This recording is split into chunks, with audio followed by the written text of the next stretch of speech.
प्यारे बच्चों, आज 11th क्लास के सम्मिश्र संख्या के भाग 5 में आपका स्वागत है। आज हम लोग द्विघात समीकरण के सम्मिश्र मूल के बारे में पढ़ेंगे एवं इससे संबंधित प्रश्नों को हल करेंगे। आप जानते हैं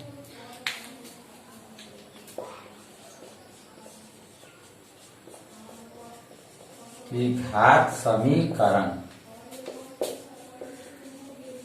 क्वाड्रेटिक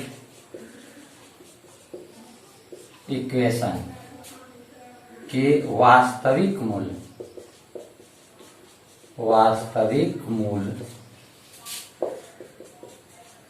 प्राप्त होते हैं जब विवेचक b² - 4ac ग्रेटर देन 0 हो। आप 10th क्लास में भी पढ़े थे कि द्विघात समीकरण के वास्तविक मूल तब प्राप्त होते हैं जब विवेचक b² - 4ac ग्रेटर देन 0 हो। काल्पनिक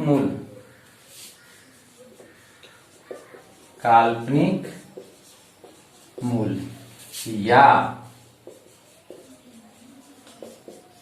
सम्मिश्र मूल प्राप्त होता है जब b² - 4ac लेस देन 0 हो। तो अब आप यह जाने कि जब विवेचक b² - 4ac 0 से छोटा ऋणात्मक हो तो इसके काल्पनिक मूल प्राप्त होते हैं।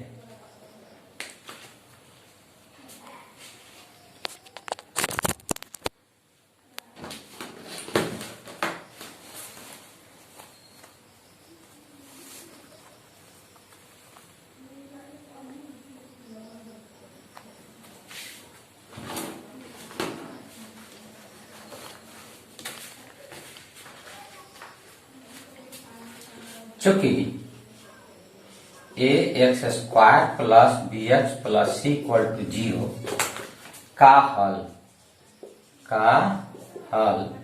x बराबर -b + -√b² - 4ac/2a -b + -√। अगर हम लोग यहाँ b² - 4ac में से माइनस कॉमन लें तो प्राप्त होगा 4ac - b² बटा 2a -b + -√4ac -b² into (1/2a) जब b² - 4ac लेस देन 0 तो 4ac - b² ग्रेटर देन 0 होगा। जब यह b² - 4ac विवेचक 0 से छोटा तो इसमें माइनस कॉमन लेकर के उसे हटा देने पर प्राप्त होने वाला व्यंजक 4ac - b² यह 0 से बड़ा अर्थात धनात्मक होगा। उस स्थिति में -b + -√4ac -b² और √-1 को हम लोग आयोटा लिख लेंगे /2a। अतः यही अभीष्ट सम्मिश्र मूल है। इस तरह से जो सम्मिश्र मूल अर्थात कॉम्प्लेक्स रूट निकालने का फॉर्मूला हुआ x = -b + -√4ac -b² into आयोटा/2a। आप जानते हैं कि आयोटा का मतलब √-1 होता है। अब हम लोग आज इस द्विघात समीकरण का मूल निकालने वाले कुछ प्रश्नों को हल करेंगे जो एनसीईआरटी किताब के एक्सरसाइज 5.3 में है। अब आप एक्सरसाइज 5.3 का क्वेश्चन नंबर 1 देखें। Question 2x² plus x plus 1 equal to 0 को हल करें। हल दिया गया द्विघात समीकरण 2x² plus x plus 1 equal to 0 इस समीकरण की तुलना ax² plus bx plus c equal to 0 से करने पर दिया गया द्विघात समीकरण 2x² प्लस x प्लस 1 है।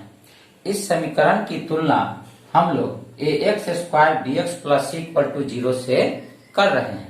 जरा अब आप ध्यान दें, a का मान कितना होगा, b कितना होगा और c कितना होगा। a x² का गुणांक और दिए गए समीकरण में x² का गुणांक 2 है, इसलिए a का मान 2 होगा। x का गुणांक b है, दिए गए समीकरण में x का गुणांक 1 है, इसलिए b का मान 1 होगा।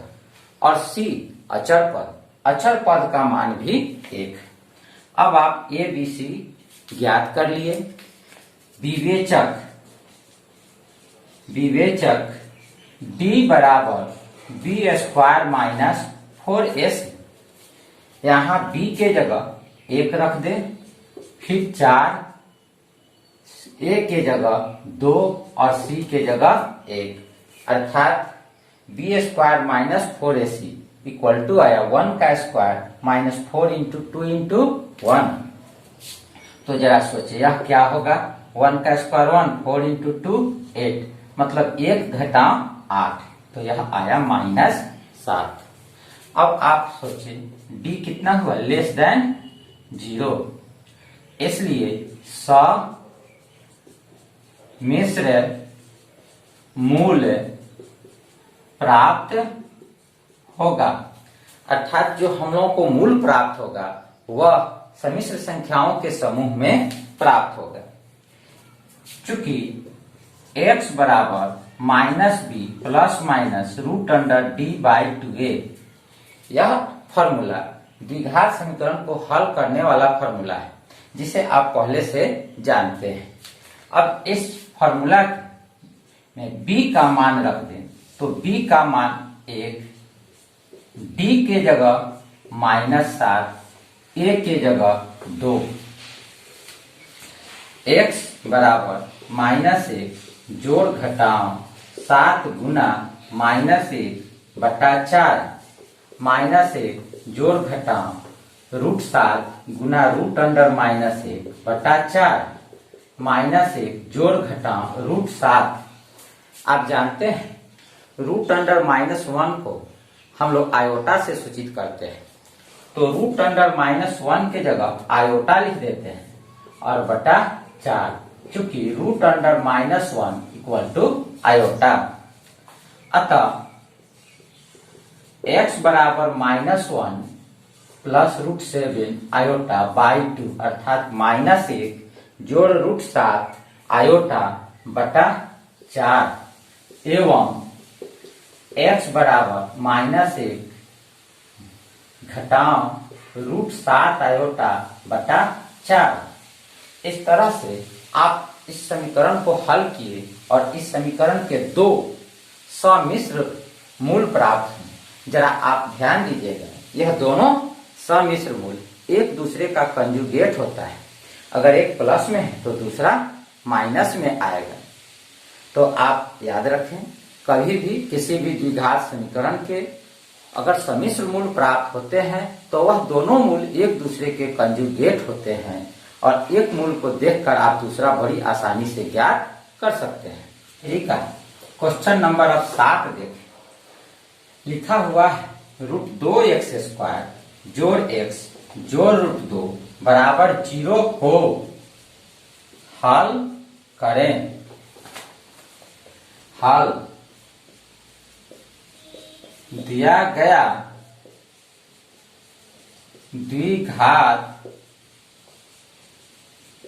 समीकरण √2x² जोड़ x जोड़ √2 बराबर 0। इस समीकरण की तुलना ax² plus bx plus c equal to 0 से करने पर a x² का गुणांक, तो a का मान यहाँ √2 है, b का मान x का गुणांक 1 है और c अचर पद √2 है। अब आप विवेचक निकालें और यह देखें कि विवेचक धनात्मक है या ऋणात्मक है। तो विवेचक d बराबर b² माइनस 4ac, b के जगह 1 का स्क्वायर 4, फिर a के जगह √2 और c के जगह √2, 1 घटाओ 4 गुना √2 गुना √2, तो √2 और √2 मिल करके 2 हुआ और गुना 4 8 माइनस 7। इस बार विवेचक निगेटिव आया, अर्थात इसका मूल या हल समिश्र संख्याओं के समूह में होगा। चूंकि d लेस देन 0, इसलिए समिश्र हल प्राप्त होगा। हल x बराबर -b plus minus √d/2a minus b, तो b के जगह 1 प्लस माइनस √-7 बत्ता 2√2। जरा अब इसे देखें, -1 जोड़ घटाओ 7 अब गुना -1 बटा 2√2,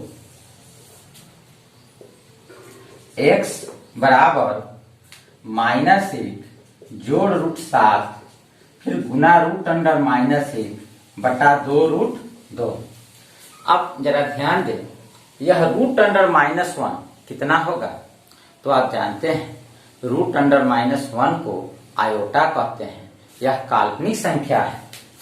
तो -1 जोड़ √7 आयोटा बटा 2√2, अतः x बराबर -1 जोड़ √7 आयोटा बटा 2√2 एवं x बराबर -1 माइनस √7 आयोटा बटा 2√2। अतः हमें दिए गए प्रश्न के दो सम्मिश्र मूल प्राप्त हुए और गौर से देखें, यह दोनों सम्मिश्र मूल एक दूसरे का कंजुगेट है। अतः द्विघात समीकरण के सम्मिश्र मूल अर्थात कॉम्प्लेक्स रूट हमेशा कंजुगेट रूप में होते हैं, अर्थात एक दूसरे के संयुग्मी होते हैं। प्रश्न x² प्लस 3 = 0 को हल करें। हल x² प्लस 3 = 0। इसे आपकी घात सूत्र से भी बना सकते हैं, लेकिन आप इसे बहुत आसानी से इस प्रकार बना लें, जो यहाँ 3 है उसे बराबर के दूसरी ओर ले जाइए -3। अब स्क्वायर को हटाइएगा तो रूट अंडर होगा -3 प्लस और माइनस, अर्थात plus minus 3 × -1 plus minus √3 × √1 plus minus √3 और यहाँ आएगा। अतः x के दो मान हुए, एक हुए प्लस √3 आयोटा और x का दूसरा मान -√3 आयोटा। आपको एक्सरसाइज 5.3 के शेष बचे सभी प्रश्नों को होमवर्क के रूप में पूरा कर लेना है। यह सभी प्रश्न बहुत आसान हैं और आप बड़ी आसानी से इसे पूरा कर लेंगे। अब हम आपको विविध प्रश्नावली के कुछ प्रश्नों को बताते हैं।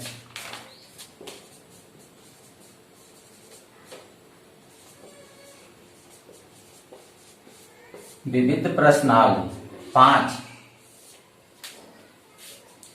पहला क्वेश्चन, आयोटा का पावर 18 प्लस 1 बाई आयोटा का पावर 25 होल का पावर 3 का मान ज्ञात कीजिए। हल। आप इस प्रश्न को पहले भी बनाए हैं और आज एक बार और फिर बनाने जा रहे हैं। आपको 2-3 बातें इसमें याद रखनी है। पहला कि आयोटा का मतलब रूट अंडर -1 होता है। आयोटा स्क्वायर का मतलब -1 होता है। Iota cube minus iota, iota 4 का मान 1 होता है। यह आपको याद भी होगा। अब हल। चूंकि आयोटा 18 प्लस 1 बाई आयोटा का power 25 whole power 3 equal to iota का पावर 4 माने 4, आयोटा का पावर 4 और हमें लिखना है आयोटा का पावर 18। तो अगर हम इसके ऊपर फिर पावर 4 दे दें तो 4 इंटू 4 16 हुआ। अब उसमें 18 के लिए 2 शेष बच गए तो आप इसे लिख दीजिए आयोटा स्क्वायर। अगर आप इस पूरे बात को एक साथ लिखें तो यह आयोटा का पावर 18 होगा।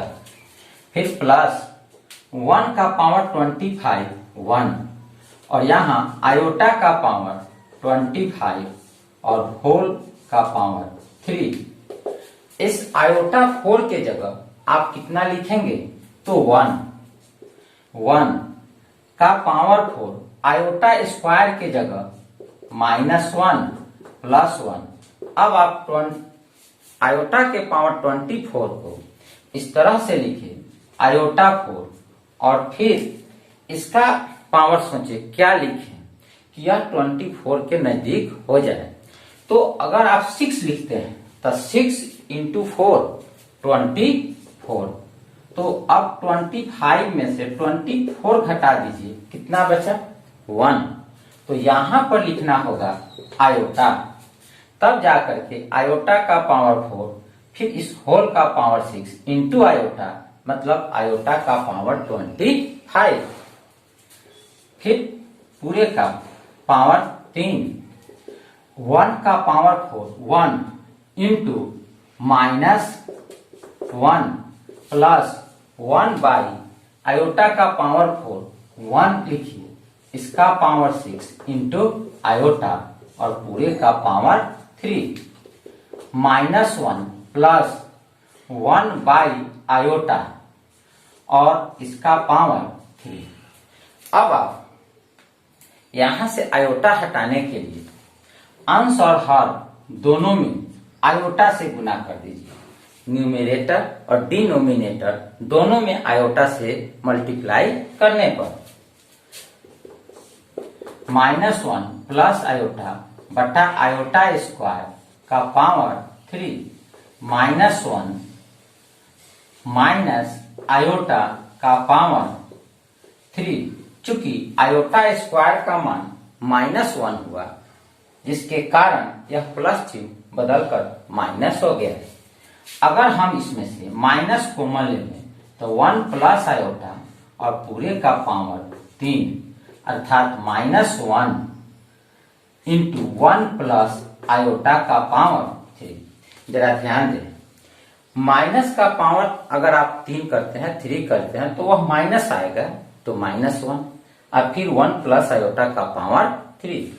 आपको एक फॉर्मूला याद होगा, a प्लस b का cube a cube plus 3a square b plus 3ab square plus b cube.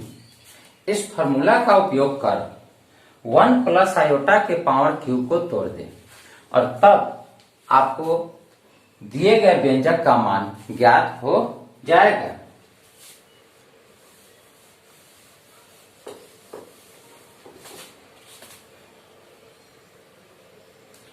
Equal to -1 1 का power cube plus 3 into 1 square into iota plus 3 into 1 into iota square plus iota का power cube -1 1 plus 3 iota iota square -1 और यह 3 तो यह -3 और iota cube minus iota -2 iota -2 minus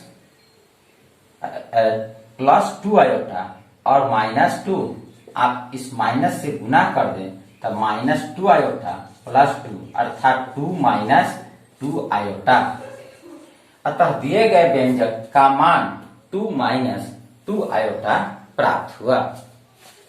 अब आप विविध प्रश्नावली के अगला क्वेश्चन देखें।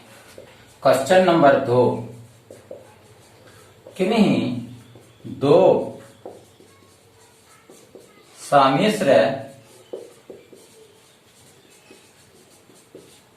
संख्याओं Z1 तथा Z2 के लिए सिद्ध करें RE Z1 इंटू Z2 बराबर RE Z1 into RE Z2 minus imaginary Z1 into imaginary Z2। यह प्रश्न आप देख रहे हैं, इसमें RE का मतलब real part of complex number Z1 और IM Z1 का मतलब imaginary part of complex number Z1 है। आप रियल और इमेजिनरी पार्ट से क्या समझते हैं, यह पहले से भी पढ़े हैं और आज भी जरा इसे देखें। माना Z1 बराबर x1 प्लस आयोटा y1, यहां RE Z1 का मतलब जिस x1 प्लस आयोटा y1 में जो रियल पार्ट है जिसमें आयोटा नहीं है अर्थात x1, RE Z1 का मतलब x1 और इमेजिनरी Z1 का मतलब इस कॉम्प्लेक्स नंबर का वह भाग जिसमें आयोटा है अर्थात y1। फिर माना Z2 बराबर x2 प्लस आयोटा y2, तो RE Z2 का मान x2 होगा और इमेजिनरी Z2 का मान y2 होगा। अब हमें प्रश्न के अनुसार Z1 इंटू Z2 ज्ञात करना है, तो अब Z1 into Z2 equal to Z1 के जगह x1 plus iota y1 into x2 plus iota y2। अब आप इसे गुना कर दें, यहाँ x1 into x2 plus x1 iota y2 plus iota y1 x2 plus iota square y1 y2 x1 x2 plus इन दो पदों में आयोटा है तो हम इन दोनों में से आयोटा कॉमन निकालते हैं, प्राप्त होगा x1 y2 plus y1 x2 iota square का -1 अर्थात माइनस y1 y2। इसमें आप रियल पार्ट को एक जगह लिख लें अर्थात वैसे भाग को एक जगह लिखें जिसमें आयोटा नहीं है। आयोटा ना है वह है x1 x2 minus y1 y2 plus iota x1 y2 plus y1 x2। अब यदि हम लोग यह सोचें कि Z1 और Z2 का रियल पार्ट कौन सा होगा, तो रियल पार्ट वह है जिसमें आयोटा नहीं है, तो आयोटा नहीं है वह भाग है x1 x2 minus y1 y2। यहां RE Z1 इंटू Z2 बराबर x1 x2 minus y1 y2। जरा अब ध्यान दें, हम लोग x1 के जगह क्या लिखेंगे, यहां से RE Z1 इंटू x2 के जगह क्या लिखेंगे ReZ2 माइनस y1 के जगह imaginary Z1 IMZ1 into imaginary Z2 Y2 के लिए लिखेंगे। इस प्रकार ReZ1 इंटू Z2 बराबर ReZ1 into ReZ2 minus IMZ1 into IMZ2, अर्थात जो हमें प्रूव करना था वह प्रूव हो गया। इस तरह से आप विविध प्रश्नावली का क्वेश्चन नंबर 2 देखें। अब हम आपको इससे आगे का प्रश्न बताते हैं। क्वेश्चन नंबर 3, 1/1 आयोटा अर्थात 1/1 minus 4 iota minus 2/1 plus iota into 3 minus 4 iota बटा 5 प्लस आयोटा को मानक रूप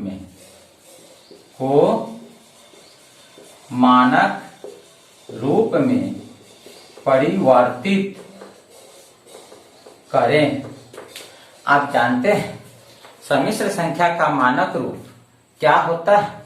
वह है a प्लस आयोटा b, अर्थात हमें इसे हल करके a प्लस आयोटा b के रूप में लाना है। हल 1/1 minus 4 iota minus 2/1 plus iota into 3 minus 4 iota बटा 5 प्लस आयोटा इक्वल टू। आप सबसे पहले यह जो पहला बात है जो पहले क्वेश्चन में है इसको आप सरल करें। इसका एलसीएम होगा 1 minus 4 iota into 1 plus iota. 1 plus 4 iota से यह कैंसिल होगा, तो हम लोग इस 1 को 1 प्लस आयोटा से गुना करेंगे तो प्राप्त होगा 1 प्लस आयोटा माइनस 2 इंटू फिर 1 प्लस आयोटा से इस एलसीएम में भाग दीजिए, आपको प्राप्त होगा 1 माइनस 4 आयोटा। तब 2 into 1 minus 4 iota into 3 minus 4 iota बटा 5 plus iota. 1 plus iota minus 2 into 1 minus 2 plus 8 iota बटा 1 into 1 plus iota minus 4 iota minus 4 iota square into 3 minus 4 iota बटा 5 प्लस आयोटा। जरा यहां से देखें, 1 प्लस में आया 2 माइनस में, अगर इसे हम सरल करें 2 में से 1 घटा दे तो -1 और 8 आयोटा प्लस आयोटा यह हुआ 9 आयोटा बटा 1 minus 3 iota plus 4 iota square का मान 4 हुआ इंटू 3 माइनस 4 आयोटा बटा 5 प्लस आयोटा। -1 प्लस 9 आयोटा 4 और 1 5 minus 3 iota into 3 minus 4 iota बटा 5 प्लस आयोटा। फिर एक बार इस दोनों को आप गुना कर दें तो इस 1 से आप इस 3 में गुना कीजिए तो -3, फिर -1 से -4 आयोटा में तब प्लस 4 आयोटा। अब 9 आयोटा से 3 में गुना कीजिए plus 27 iota minus 9 into 4 36 iota square by 5 into 5 का स्क्वायर 5 इंटू आयोटा तब plus 5 iota minus 3 into 5 15 iota minus 3 iota 3 iota square हो गया। अब -3 प्लस 27 इंटू 4 31 आयोटा प्लस 36, चूंकि आयोटा स्क्वायर का मान -1 हुआ, इसके कारण -36 अब +36 लिखा जाएगा। By 25 minus 10 iota plus 3 equal to 33 plus 31 iota by 28 minus 10 iota. यहाँ 36 में से -3 को हम लोग घटा दिए, 33, और 31 आयोटा प्लस में था, इसे लिख डाले। अब 25 प्लस 3 28 माइनस 10 आयोटा है। अब हम लोग इसके हर में जो दी गई संख्या है 28 माइनस 10 आयोटा से इसके अंश और हर में गुना करके इसे a प्लस आयोटा b के रूप में बदल लेंगे। Equal to 33 plus 31 iota by 28 minus 10 iota into 28 plus 10 iota by 28 plus 10 iota.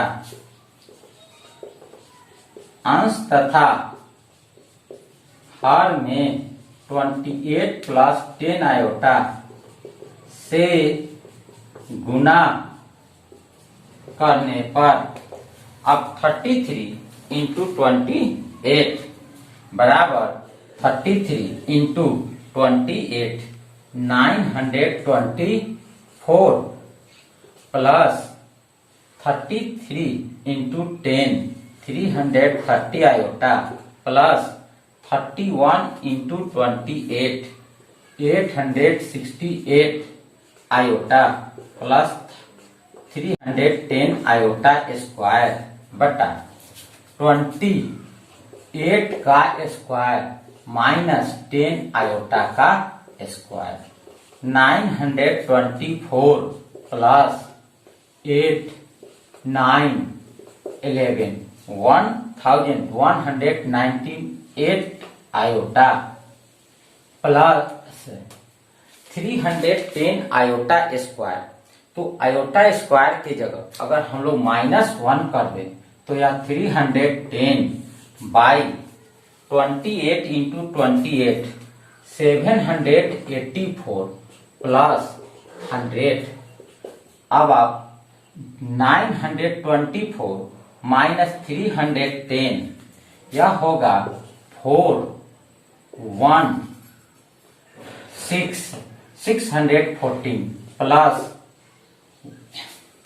1198 iota by 784 plus 100 अर्थात 884। अब आप इसमें 2 कॉमन निकालिए। 307 प्लस 599 बाई 884। 2 से इसे कटा दीजिए, 442 अर्थात यह हमें प्राप्त हुआ 307 बाई 442 प्लस 599 आयोटा बाई 442। यह a प्लस आयोटा b के रूप में है। इस तरह से हम लोग इसे a प्लस आयोटा b के रूप में परिवर्तित कर लिए। आज का क्लास यहीं पर समाप्त करते हैं। अगले दिन हम विविध प्रश्नावली के शेष बचे सभी प्रश्नों को बताएंगे। जय हिंद बच्चों।